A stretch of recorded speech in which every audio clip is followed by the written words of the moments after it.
को नहीं पता था कि इस हमले में हिजबुल्लाह को अब तक का सबसे बड़ा नुकसान पहुंचा है, लेकिन दोपहर तक जो खबर निकलकर सामने आई उसने पूरी दुनिया में हड़कंप मचा दिया।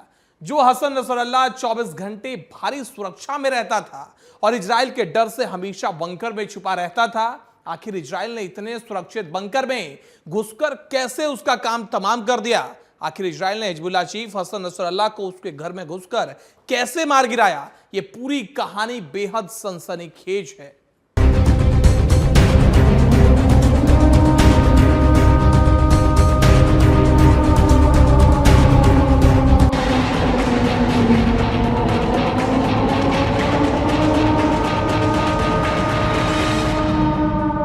हसन नसरल्लाह यह चेहरा इजराइल के सबसे बड़े दुश्मन का है।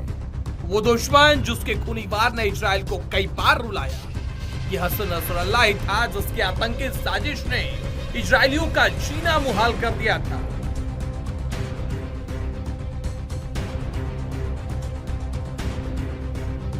यह हसन नसरल्लाह ही था जिसके लड़ाके आए दिन इजराइल पर बम और रॉकेट से हमला किया करते थे।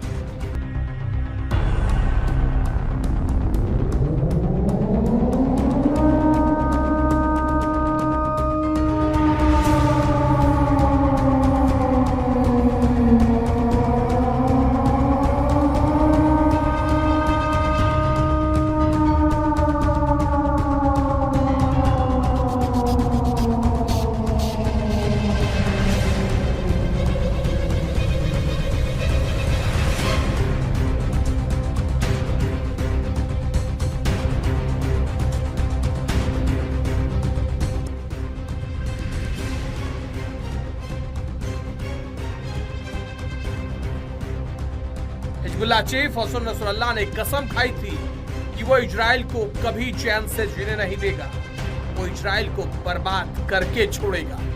करीब 18 साल से हसन नसरल्लाह इजराइल की बर्बादी के मिशन में जुटा था। अपने खूनी हमलों से वो लगातार इजराइल को चुनौती दे रहा था।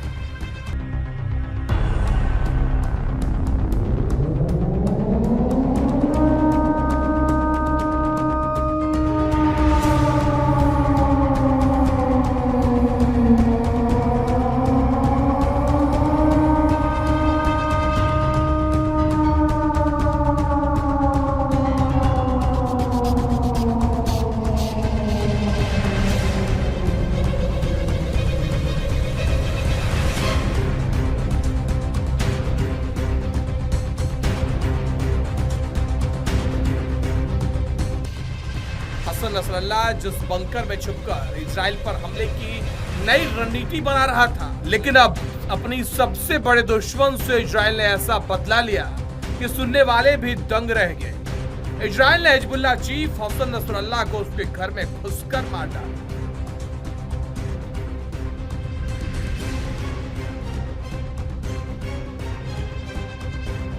इजराइल ने उसी बंकर में नसरल्लाह की कब्र बना दी। नसरल्लाह मारा गया अपनी ही जमीन पर, अपने ही ठिकाने में, और वो भी बेहद दर्दनाक मौत।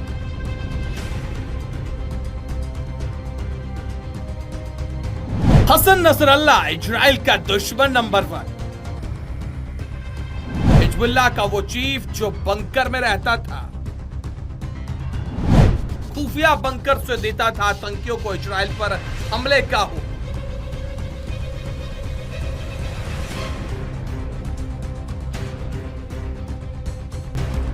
इजराइल ने अपने सबसे बड़े दुश्मन को मारने के लिए पिछले 18 सालों में कई प्लानिंग्स की थी, लेकिन एक भी कामयाब नहीं हुई। ऐसे में करीब 1 महीने पहले ही अपने खुफिया एजेंट से जब इजराइल को नसरल्लाह के गुप्त अड्डे की सटीक लोकेशन मिली तो उसे फौरन ठिकाने लगाने के लिए ऑपरेशन शुरू हो गया, और इस ऑपरेशन का नाम था न्यू ऑर्डर।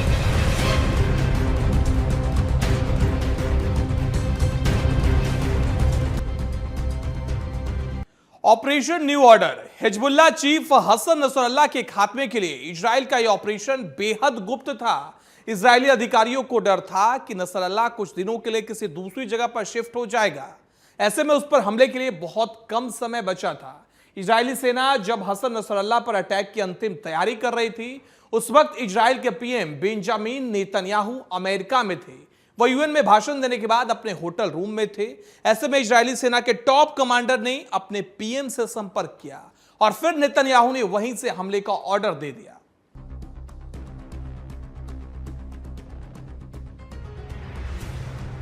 इजराइल के पीएम बेंजामिन नेतन्याहू ने यूएन में भाषण देने के बाद अपने होटल रूम में ही हिजबुल्लाह के हेडक्वार्टर पर हमले की इजाजत दी थी। अटैक के बाद इजरायली पीएम ने नेतन्याहू की एक तस्वीर भी जारी की, जिसमें वो फोन से लेबनान में हमले का आदेश दे रहे हैं। और इसके बाद जो हुआ, उसने हिजबुल्लाह के साथ ही उसके चीफ नसरल्लाह की नियति को भी तय कर दिया।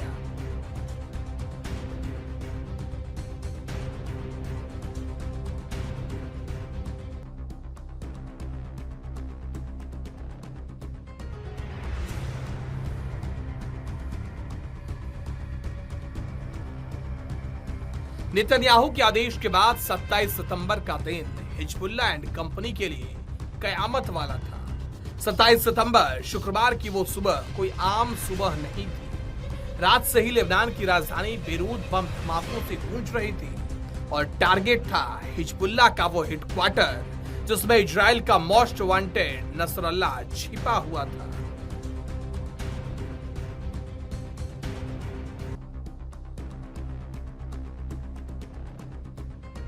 इजराइल को मोस्ट वांटेड नसरल्लाह को ठिकाना लगाने के लिए एक्शन लंबा चला। उसके ठिकाने का खुलासा बहुत वक्त तक चली रेकी और पूरे नेटवर्क को बिठाने के बाद हुआ। अटैक की फाइनल प्लानिंग के बाद जैसे ही पीएम नेतन्याहू का ग्रीन सिग्नल मिला, हिजबुल्लाह का हेडक्वार्टर इजरायली रॉकेट के धमाकों से गूंज उठा।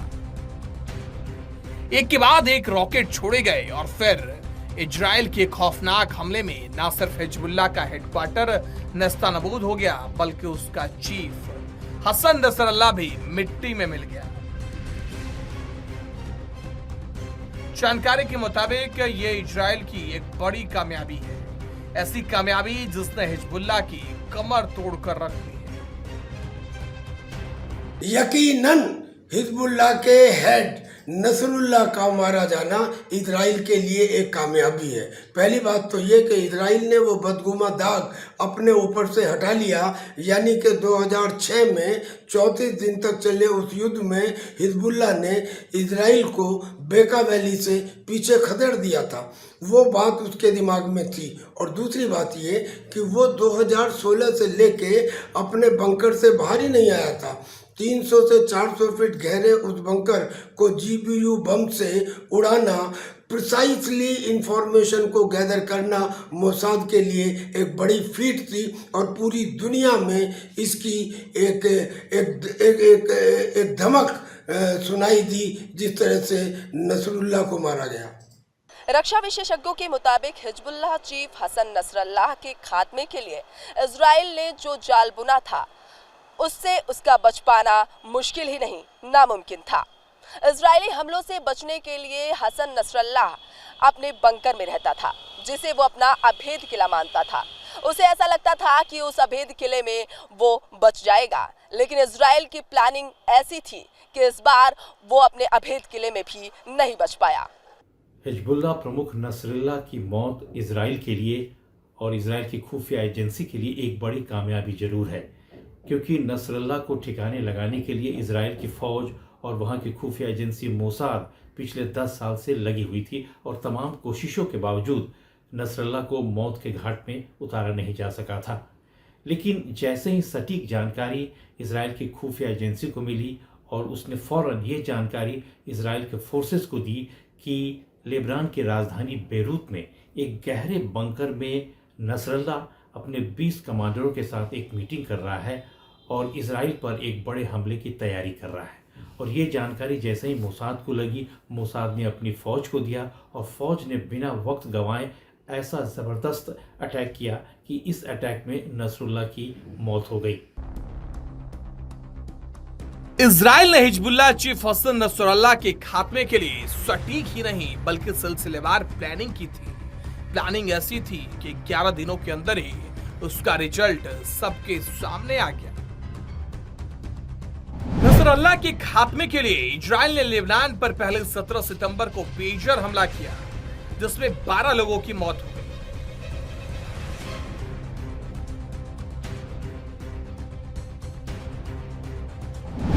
18 सितंबर को वॉकी टॉकी से अटैक किया गया, जिसमें 27 लोगों की मौत हुई।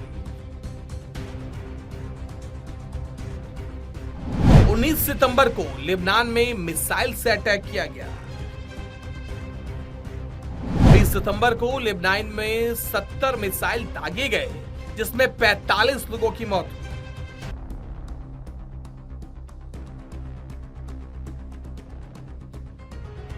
वहीं 21 सितंबर को 400 से ज्यादा मिसाइल से अटैक किया गया और 14 लोगों की मौत हो गई।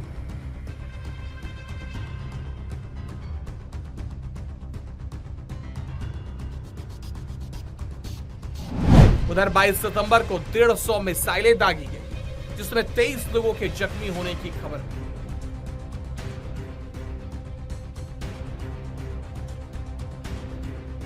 तेईस सितंबर को हिजबुल्लाह के 1600 ठिकानों पर हमला किया गया। इस दौरान 558 लोगों की एक साथ मौतें हुई।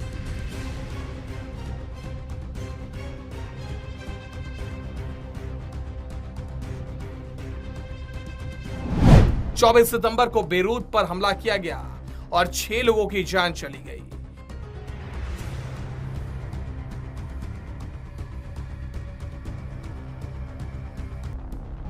25 सितंबर को बाल्बेक और बेल पर अटैक किया गया, जिसमें 51 लोगों की मौत हो गई।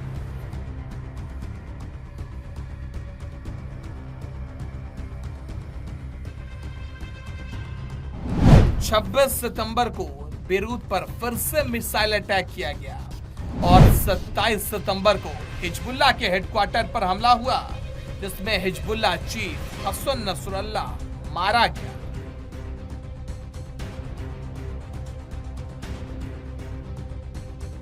इजराइल ने कसम खाई थी कि वो जब तक हिजबुल्लाह को बर्बाद नहीं कर देगा तब तक चुप नहीं बैठेगा, और आखिरकार हसन नसरुल्लाह के खात्मे के बाद इजराइल ने पूरी दुनिया को यह दिखा दिया कि वो जो कहता है वो करता है।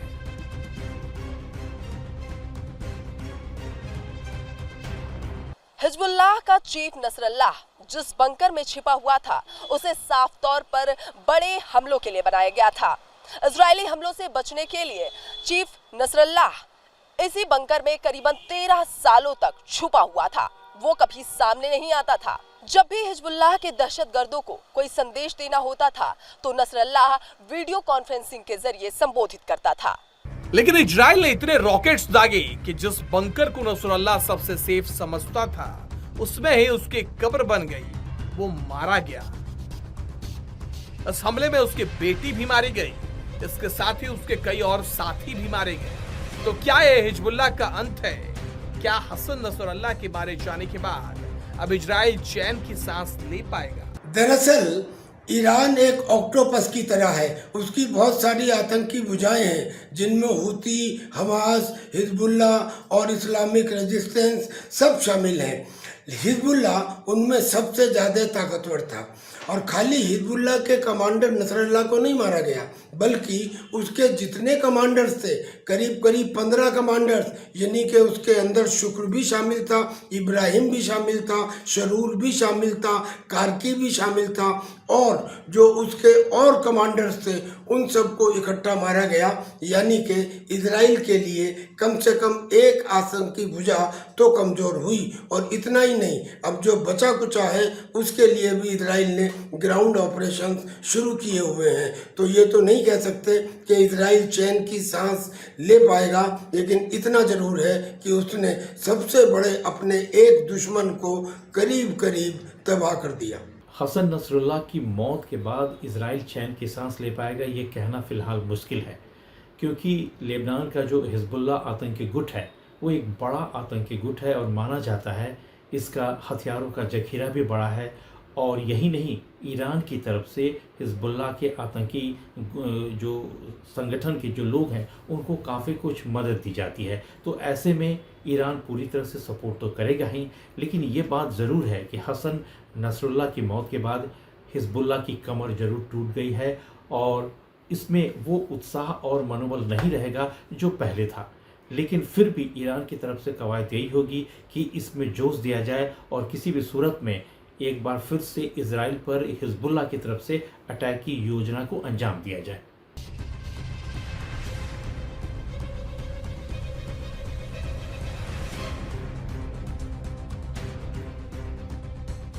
हसन नसरल्लाह की मौत के बाद आईडीएफ ने अपने सोशल मीडिया अकाउंट में लिखा कि अब दुनिया को नसरल्लाह के आतंक से डरने की जरूरत नहीं है, अब वो आतंक नहीं फैला पाएगा।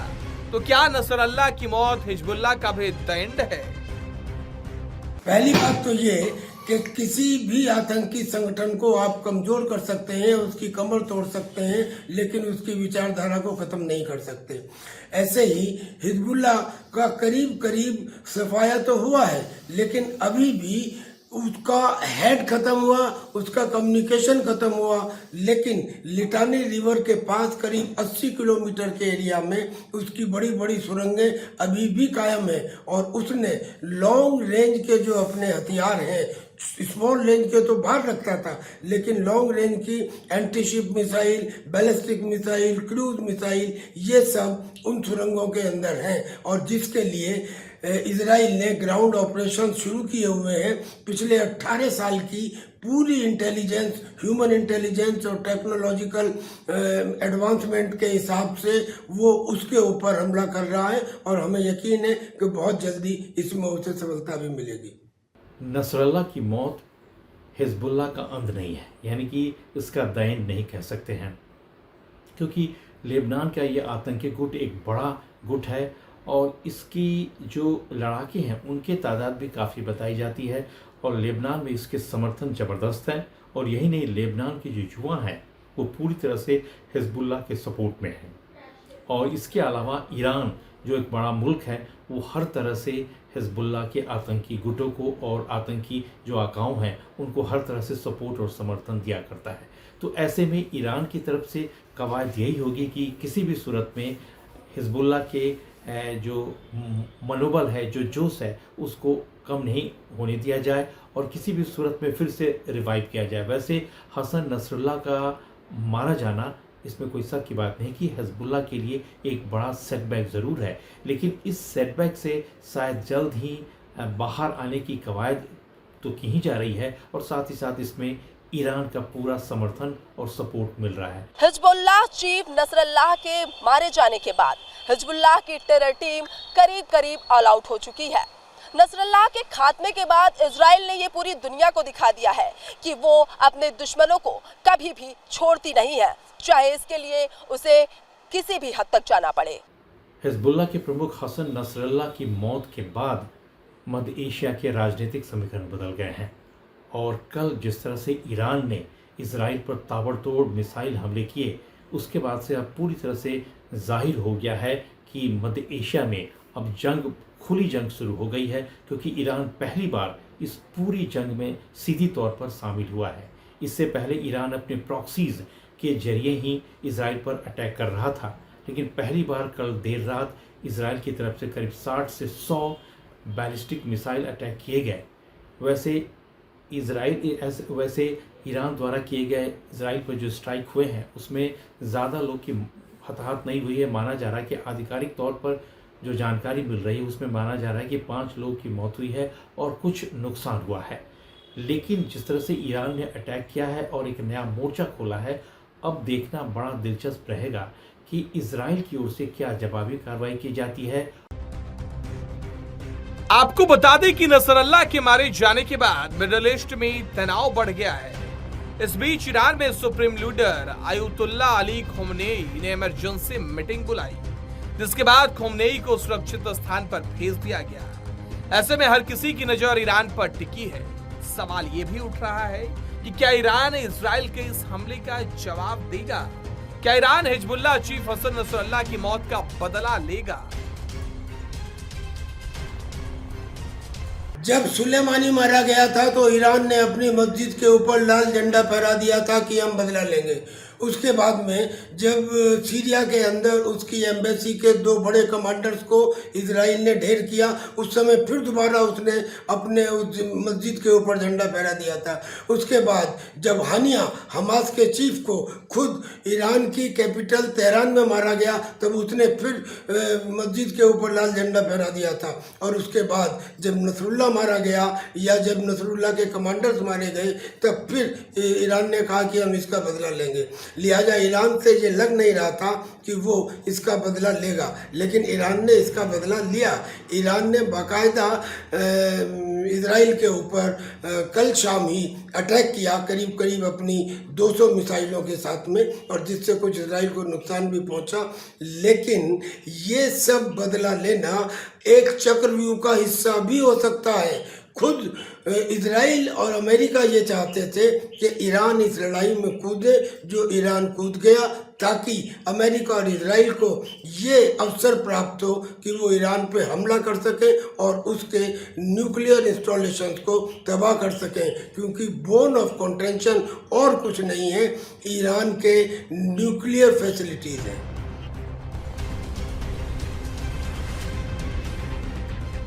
हिजबुल्लाह चीफ हसन नसरुल्लाह के मारे जाने के बाद सबसे बड़ा सवाल यही निकलकर सामने आ रहा है कि अब उसकी कमान कौन संभालेगा। एक सवाल यह भी है कि अगर इजराइल के बदले की इस कार्रवाई का ईरान ने कोई जवाब दिया तो फिर इजराइल क्या करेगा?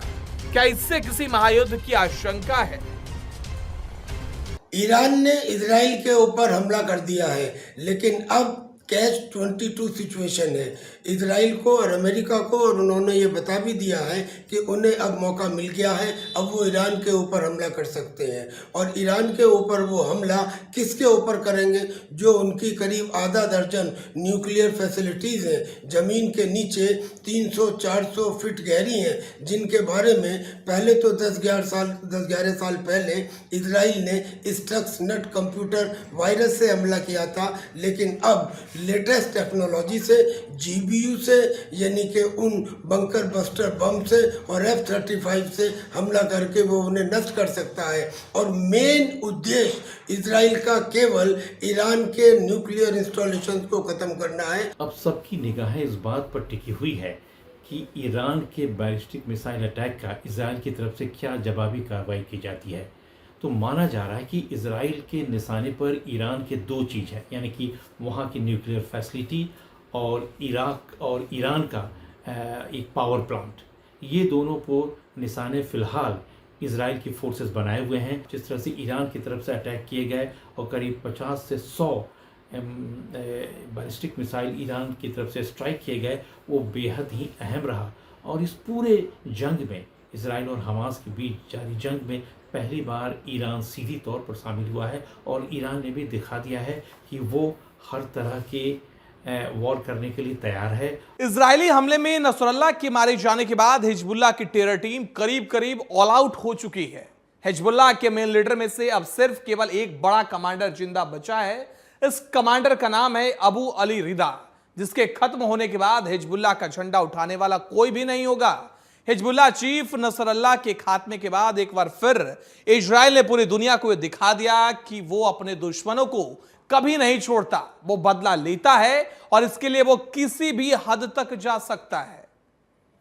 फिलहाल के लिए टीवी 27 न्यूज में बस इतना ही। देश दुनिया की बाकी खबरों के लिए देखते रहिए टीवी 27 न्यूज।